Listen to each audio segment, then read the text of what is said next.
Good morning students. Myself Dr. Jyoti Dalal, Assistant Professor in Government College, Nekiram Government College. हमने last lecture में हम बात कर रहे थे जो है मास फॉर्मूले की बाइंडिंग एनर्जी का यूज़ करके जो निकाला था। तो लास्ट लेक्चर तक मैं डाल चुकी हूँ कि जब ओड ए है हमारे पास, मीन्स आपका मास नंबर जो है ओड है, तो उस केस में हमारे पास पेयरिंग टर्म क्या थी, 0, और वहाँ से हमारे पास कौन सा 1 स्टेबल आइसोबार मिल रहा था। ये सब मैं लास्ट लेक्चर में बता चुकी हूँ। अब हम सेकंड केस की बात कर रहे हैं जिसमें हमारे पास क्या है, even a, means mass number क्या है, ए जो है इवन है। तो इस केस में हमारे पास इवन है, तो इसमें हमारे पास दो पॉसिबिलिटीज़ थी। पिछले लेक्चर्स में मैंने बताया है दो पॉसिबिलिटीज़ कैसे थी, या तो हमारे पास प्रोटॉन्स और न्यूट्रॉन्स दोनों ही इवन हों और ओवरऑल सम क्या बन जाए, इवन, या हमारे पास न्यूट्रॉन्स भी ओड हों और प्रोटॉन्स भी ओड हों, ओड का हम सम करेंगे तो मास नंबर क्या बन जाए, इवन। तो इस केस में हमारे पास पेयरिंग टर्म का क्या रोल है, डेल्टा पी हमारे पास क्या होती है, पेयरिंग टर्म। तो फर्स्ट केस हमारे पास था दोनों प्रोटॉन्स और न्यूट्रॉन्स थे, इन केस वो इवन थे, तो हम लास्ट लेक्चर्स में बता चुके कि पेयरिंग टर्म्स का क्या कंट्रीब्यूशन आ रहा था, delta P is equal to positive. इसके बाद सेकंड केस था दोनों प्रोटॉन्स और न्यूट्रॉन्स हमारे पास ओड थे, डेल्टा पी क्या आ रहा था, नेगेटिव। तो बाइंडिंग एनर्जी में हमारे पास जो है ये टर्म इस टाइप से होती है, 4 टर्म्स होती हैं प्लस डेल्टा पी होती है। तो बाइंडिंग एनर्जी में क्या हो रहा था, जब प्रोटॉन्स न्यूट्रॉन्स हमारे पास इवन थे, डेल्टा पी हमारे पास क्या हो रहा था, पॉजिटिव। तो ये बाइंडिंग एनर्जी को क्या कर रही थी, इंक्रीज, मीन्स सिस्टम को हमारे को ज़्यादा स्टेबल बना रही थी, ये सिस्टम इज मोर स्टेबल। जब हमारे पास डेल्टा पी नेगेटिव था, मीन्स बाइंडिंग एनर्जी को डिक्रीज कर रहा है, तो जल्दी से आप वहाँ से न्यूक्लियन को निकाल सकते हैं। बाइंडिंग एनर्जी अगर कम है तो उस केस में हमारे पास सिस्टम क्या हो जाएगा, less stable as compare to this. अब बात करें मास ऑफ न्यूक्लियस पे क्या डिफरेंस आएगा, इसका इफेक्ट क्या आएगा हमारे पास। मास ऑफ न्यूक्लियस अगर हमें याद हो तो क्या था, Z into mass of proton plus A minus Z into mass of neutron minus binding energy. और ये किस में आ रहा था, मास ऑफ न्यूक्लियस जो है मेगा इलेक्ट्रॉन वोल्ट में। तो लेकिन अगर हम यहाँ पे देखें, ये टर्म्स हमारी एज इट इज़ है, माइनस बाइंडिंग एनर्जी में 4 terms plus pairing energy term. तो हमारे पास जो है डेल्टा पी जो है इवन न्यूक्लियस के लिए जो था पॉजिटिव और डेल्टा पी नेगेटिव था, तो हमारे पास क्या इफेक्ट आएगा मास ऑफ न्यूक्लियस पे इन पेयरिंग टर्म से। तो इसमें हमारे पास दो केसेस हैं, mass of nucleus, in case हमारे पास फर्स्ट केस है प्रोटॉन्स भी इवन है एंड न्यूट्रॉन्स भी इवन है। इस केस में हमारे पास डेल्टा पी पेयरिंग टर्म की क्या है, पॉजिटिव वैल्यू, और वो क्या है, A P over A raise to power 3/4। तो ये जो हमारी फर्स्ट इक्वेशन हम बोल सकते हैं इसको, मास ऑफ न्यूक्लियस को Z into mass of proton plus A minus Z minus binding energy में जो 4 टर्म्स हैं हमारे पास, वॉल्यूम टर्म है, सरफेस टर्म है, कूलम्ब टर्म है और एस बैटरी टर्म है, प्लस पेयरिंग एनर्जी। तो इन केस हमारे पास पेयरिंग एनर्जी टर्म जो है पॉजिटिव है, तो यहाँ से मास में क्या हो जाएगा, ये माइनस होगी pairing energy term, plus value है तो हमारे पास क्या हो जाएगा, फर्स्ट इक्वेशन से मास हमारे पास because of this positive value of delta P mass decreases, और किसी सिस्टम का मास डिक्रीज कर रहा है तो वो सिस्टम किसकी तरफ जाएगा, स्टेबिलिटी की तरफ जाएगा। तो इस केस में हमारे पास डेल्टा पी किसका काम कर रही है, नेगेटिव वैल्यू का। सिमिलरली इन केस हमारे पास नंबर ऑफ प्रोटॉन्स भी ओड हैं और नंबर ऑफ न्यूट्रॉन्स भी ओड हैं, तो इस केस में हमारे पास क्या थी, डेल्टा पी की वैल्यू नेगेटिव। डेल्टा पी की वैल्यू है माइनस ऑफ ए पी और ए रेज टू पावर 3/4। तो यहाँ से मास पे क्या डिफरेंस आ रहा है, मास ऑफ न्यूक्लियस फर्स्ट इक्वेशन से दिस वन, यहाँ से क्या हो रहा है, minus pairing energy. Pairing energy already हमारे पास नेगेटिव आ रही है, तो मास में क्या हो जाएगा, माइनस माइनस प्लस। तो फर्स्ट इक्वेशन से हमारे पास क्या है, मास क्या कर जाएगा, increase because of this pairing energy term. And we know very well, if the mass of the system is increasing, then its stability decreases. आगे देखते हैं, आगे हम केस ले रहे हैं even Z and even N का, मीन्स नंबर ऑफ प्रोटॉन्स भी इवन है, नंबर ऑफ न्यूट्रॉन्स भी इवन है। तो इसमें अभी हमने बात की जो है डेल्टा पी की वैल्यू क्या बन गई थी, मास ऑफ न्यूक्लियस के लिए नेगेटिव वैल्यू बन गई थी, तो उसने सिस्टम के मास को डिक्रीज कर दिया, तो सिस्टम हमारा क्या हो गया, स्टेबल हो गया। बाइंडिंग मास हमारा डिक्रीज कर रहा था, तो हमारे पास क्या हो गया था, बाइंडिंग एनर्जी लेकिन क्या कर रही थी, डेल्टा पी की वजह से पेयरिंग टर्म, डेल्टा पी तो पॉजिटिव होता है ना बाइंडिंग एनर्जी में, तो हमारे पास बाइंडिंग एनर्जी तो इंक्रीज़ की थी डेल्टा पी की वजह से, मास डिक्रीज कर रहा है, तो बाइंडिंग एनर्जी इंक्रीज़ की थी तो वो मोर बाउंड सिस्टम हो गया था, जिससे सिस्टम हमारा मोर स्टेबल हो गया था। तो अगर यहाँ से देख रहे हैं लास्ट लेक्चर में जो हमने बात की है कि जो है हमारे पास वन पैराबोला है, उस केस में हमारे पास मास में अगर कुछ ना कुछ डिक्रीज कर रहा है तो हमारा पैराबोला क्या हो जाएगा, मास डिक्रीज कर जाएगा तो नीचे की तरफ शिफ्ट हो जाएगा। वो अब हम डायग्राम से भी दिखाने वाले हैं। सेकेंड पॉसिबिलिटी क्या है, ओड जेड है, ओड न्यूट्रॉन्स हैं, मीन्स नंबर ऑफ प्रोटॉन्स भी ओड हैं, न्यूक्लियस के अंदर नंबर ऑफ न्यूट्रॉन्स भी ओड हैं। तो यहाँ पे क्या था हमारे पास, डेल्टा पी की वैल्यू क्या थी, नेगेटिव थी, लेकिन जब मास के अंदर पेयरिंग टर्म किस में आ रही है, नेगेटिव में आ रही है, तो नेगेटिव की वजह से नेगेटिव ऑलरेडी डेल्टा पी है, तो मास में क्या आ गई है, ओवरऑल कंट्रीब्यूशन पेयरिंग टर्म का पॉजिटिव, जिसकी वजह से हमारे पास मास में कुछ ना कुछ डेल्टा पी क्या रहेगा, पॉजिटिव, जिसकी वजह से हमारे सिस्टम का मास इंक्रीज कर गया।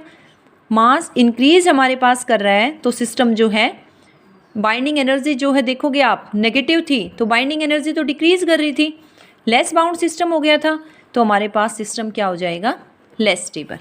तो यहाँ मास डिक्रीज कर रहा है, इंक्रीज कर रहा है, सॉरी मास हमारे पास इंक्रीज कर रहा है। आप देखोगे तो अगर मास इंक्रीज कर रहा है किसी भी सिस्टम का तो हमारे पास पैराबोला क्या होगा, ऊपर की तरफ शिफ्ट हो जाएगा, तो parabola will be shifted up. इसके बाद डायग्राम से हम देखने वाले हैं, ये हमारे पास डायग्राम है mass versus Z and mass is in mega electron volt. जब हमारे पास डेल्टा इज इक्वल टू 0 थी तो ये पैराबोला आ रहा है, जो हमारे पास किस केस में था, A is equal to odd, means mass number क्या है, ओड।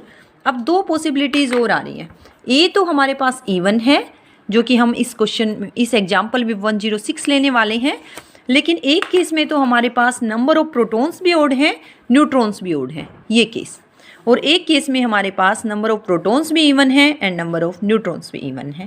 तो यहाँ से हम देख सकते हैं जब हमारे पास प्रोटॉन्स भी इवन है एंड न्यूट्रॉन्स भी इवन है, उस केस में हमारे पास क्या कर रहा है, मास डिक्रीज कर रहा है, मास डिक्रीज कर रहा है तो पैराबोला नीचे की तरफ शिफ्ट हो रहा है, तो ये हमारे पास पैराबोला हमारा नीचे की तरफ शिफ्ट हो गया, इससे as compare to delta equal to 0 से इवन का केस हो गया। अब हमारे पास सेकेंड केस कौन सा है, odd protons and odd neutrons है, इसमें मास इंक्रीज कर रहा है तो पैराबोला ऊपर की तरफ शिफ्ट हो रहा है, किसके कंपेरेबली, डेल्टा इक्वल टू 0 के। तो यहाँ पे हम देखेंगे ये हमारा पैराबोला ऊपर की तरफ शिफ्ट हो गया है। तो हमारे पास पैराबोलाज क्या बना लिए हमने, 2 पैराबोलाज हो गए, किसके according, A is equal to even के according. So for A equal to even we have 2 parabolas and a equal to odd we have single parabola. This point we have to remember. अब इसमें cases आते हैं कि जैसे last हमने single parabola में देखा था a is equal to odd था, तो वहाँ पे जो है हमारे पास 1 स्टेबल आइसोबार मिल रहा था, मीन्स z की कोई एक वैल्यू थी जिसके ऊपर न्यूक्लियस हमारे पास क्या हो रहा था, स्टेबल हो रहा था। और आइसोबार क्या होते हैं, आइसोबार्स ए तो हमारे पास फिक्स रहता है लेकिन जेड वेरी करता है, तो किसी एक जेड वैल्यू के लिए हमारे पास एक ही स्टेबल आइसोबार मिल रहा था, किस केस में, जब हमारे पास सिंगल पैराबोला था। लेकिन यहाँ पे हमारे पास 2 पैराबोलाज हैं, तो हमारे पास जो है आइसोबार्स भी एक से ज़्यादा की पॉसिबिलिटी हो सकती है। तो हम इसे चेक कर रहे हैं बाई एग्जाम्पल, लाइक ये हमारे पास जो है 46 वाला स्टेबल है। अब आप देख रहे हो जब हमारे पास 47 वाला है, एक तो केस 106 की बात कर रहे हैं, 1047, और this is ours AG 10647 AG. Second case में हमारे पास क्या है, कैडमियम जिसमें 48 है हमारे पास number of protons, mass number क्या है 106, 106 48 कैडमियम 106 40 Ag। तो हम ये चेक करने वाले हैं जब हमारा न्यूक्लियस इस Ag में कन्वर्ट होने को कह रहा है 48 से Ag, इज इट पॉसिबल?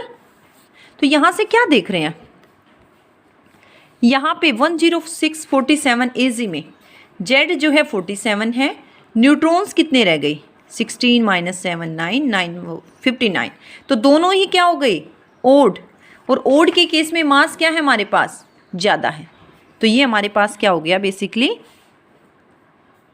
जो है ये 48 वाला, ये हमारे पास है 106 कैडमियम 48 ये। इसके बाद हम देख रहे हैं इवन का केस है ना, वो 48 वाला तो 47 वाला है, सॉरी ये तो 106 47 Ag है ये हमारे पास Ag 106 47 Ag। अब हम बात करें 106 कैडमियम 48 Z 48 है, यहाँ से निकालोगे नंबर ऑफ न्यूट्रॉन्स 106 में से माइनस करोगे 58, इवन का केस है। तो कैडमियम का जो मास हमारे पास क्या है कम है, Ag का क्या है ज़्यादा है, लेकिन हम पूछ रहे थे कि जब हम कैडमियम से Ag में जो है हमारे पास बीटा नेगेटिव या पॉजिटिव डीके पॉसिबल है, तो यहाँ से आप देख रहे हो Ag का मास ज़्यादा है एज़ कम्पेयर टू कैडमियम। तो ये हमारे पास अगर कैडमियम Ag में कन्वर्ट करने की ट्राई करे तो मास इंक्रीज कर रहे हैं, तो हमारे पास क्या कर रहे हैं स्टेबिलिटी और ज़्यादा डिक्रीज कर रही है। तो यहाँ से हमारे पास क्या होगा जो है 106 47 Ag ओड है, मास ज़्यादा है, 106 कैडमियम 48 इवन है, मास लेस है। तो ये पॉसिबिलिटी है हमारे पास जो है नहीं है कि हमारे पास जो है कैडमियम से Ag में चला जाए, नहीं है ये जो है बीटा डीके पॉसिबल। इसके बाद रिवर्स हो जाए, कैडमियम से Ag में जा सकता है। आप देखोगे नंबर ऑफ जो है प्रोटॉन्स क्या कर रहे हैं डिक्रीज कर रहे हैं, तो यहाँ पे कौन सा डीके होगा प्रोटॉन जो है न्यूट्रॉन में कन्वर्ट होगा 1p1 1n0 प्लस प्रोटॉन जब न्यूट्रॉन में कन्वर्ट होता है तो हमारे पास पॉजिट्रॉन मिलता है प्लस न्यूई जिसको न्यूट्रिनो बोलते हैं। This is ours beta positive decay. तो ये तो हमने देखी पॉसिबिलिटी है बीटा पॉजिटिव डीके की। ये हमारे पास इवन का केस है, ये हमारे पास क्या है ओड का केस है, लेकिन जो मास ऑफ हमारे पास ओड है उसका ज़्यादा है as compare to mass of cadmium. तो जो हमारे पास है यहाँ स्टेबिलिटी क्या कर रही है डिक्रीज़ कर रही है अगर हम कैडमियम से Ag में आ रहे हैं। अगर स्टेबिलिटी डिक्रीज़ कर रही है तो so no beta positive decay is possible. इसी तरह से हम बात करें इन केस 106 Ag से हम कैडमियम में जा सकते हैं, मीन्स जो Ag का ज़्यादा मास था वो कैडमियम में आ सकता है, मीन्स मास डिक्रीज़ कर रहे हैं। ये पॉसिबिलिटी दिख रही है हमें, पॉसिबल हो सकता है Ag से कैडमियम में आए। दिस इज़ आवर्स कैडमियम, ये बात इवन।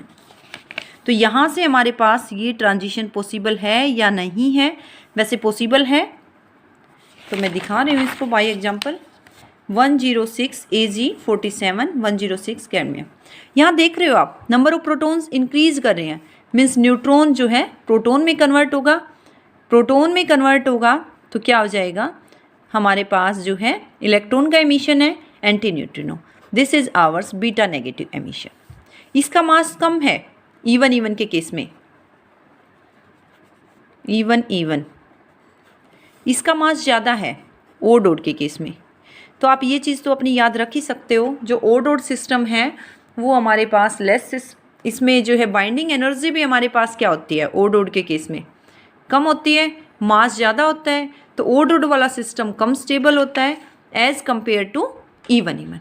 तो इवन के केस में जो हमारे पास बाइंडिंग एनर्जी ज़्यादा होगी, सिस्टम ज़्यादा बाउंड होगा, मास उसका कम होगा, और यहाँ से भी देखा हमने डायग्राम से भी मास कम हो रहा है, वो ज़्यादा स्टेबल होगा।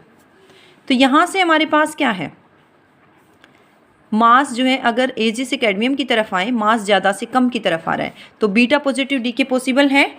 मास डिक्रीज कर रहा है, स्टेबिलिटी ज़्यादा, तो यहाँ से हमारे पास क्या आ रहा है, 46 तो ऑलरेडी था ही, 48 भी हमारे पास स्टेबल आइसोबार है। मीन्स हमारे पास यहाँ से कितने आइसोबार्स मिल रहे हैं, लाइक 2 आइसोबार्स या 3 आइसोबार्स भी हमारे पास मिल सकते हैं। किस केस में, इवन ए के केस में। लेकिन ओड ए के केस में हमारे पास जस्ट एक ही आइसोबार मिल रहा था। तो यहाँ से हमारे पास जो है इसी तरह से हम चेक कर सकते हैं बाकी भी बीटा पॉजिटिव डीके पॉसिबल है या नहीं। 46 के लिए भी, 48 के लिए हम चेक कर चुके हैं। तो हम देखेंगे, चेक करेंगे तो हमारे पास 46 तो दिख ही रहा है, जिसका मास मिनिमम है, सबसे मिनिमम है। 48 भी आइसोबार मिल रहा है। तो यहाँ पे more than 1 isobar is obtained in case of even a.